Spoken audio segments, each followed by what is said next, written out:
آج کا واقعہ ہے جس کا عنوان ہے نیکی کا صلہ۔ بادشاہ کا ایک زودان نامی وزیر بڑا نیک سیرت اور خوش خصلت تھا۔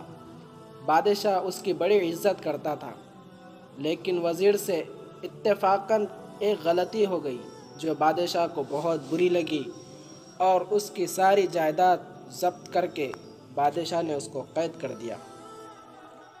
اس مشکل وقت میں اس کی وہ نیکیاں کام آئی جو وزیر ہوتے ہوئے اس نے لوگوں سے کی تھی۔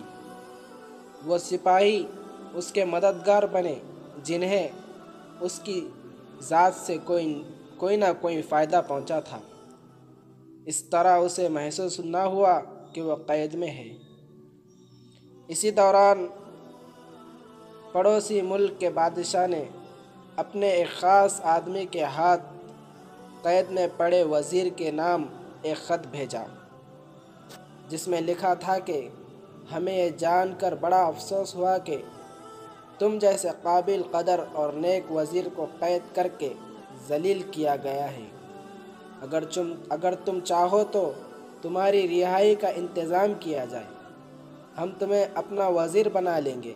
اگر تمہیں یہ بات منظور ہو تو ہمیں فوراً آگاہ کرو۔ قیدی وزیر نے یہ خط پڑھا تو اس کی پشت پر لکھ دیا کہ حضور نے میرے حال پر مہربانی فرمائی، جس کے لیے میں بے حد شکر گزار ہوں، لیکن تکلیف سے گھبرا کر اپنے آقا سے بے وفائی کرنا مجھے منظور نہیں ہے۔ اتفاق سے ایک شخص کو جو قیدی وزیر سے عداوت رکھتا تھا، پڑوسی بادشاہ کے قاصد کے آنے کا حال معلوم ہو گیا۔ اس نے فوراً بادشاہ کو اطلاع دی کہ قیدی وزیر فلاں بادشاہ سے مل کر حضور کے خلاف سازش کر رہا ہے۔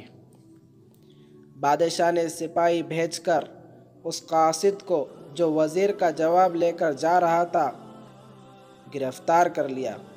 بادشاہ نے یہ فیصلہ کر لیا تھا کہ اگر قیدی وزیر کی سازش کی بات سچی نکلی تو وزیر کو فوراً قتل کر دیا جائے گا، لیکن جب دشمن بادشاہ کا خط اپنے وزیر کا جواب پڑھا تو قیدی وزیر کی وفاداری اس پر ظاہر ہو گئی تو اس نے اسے فوراً آزاد کر دیا اور خلعت اور نعمت دے کر معذرت طلب کی کہ بلا خطا اسے ایذا دی گئی۔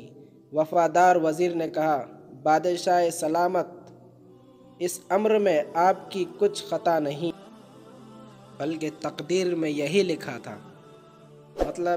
وزیر کا مطلب یہ ہے کہ مصیبت میں اگر انسان حق پر قائم رہے تو اللہ تعالیٰ اس کی مصیبت کو دور فرما دیتا ہے۔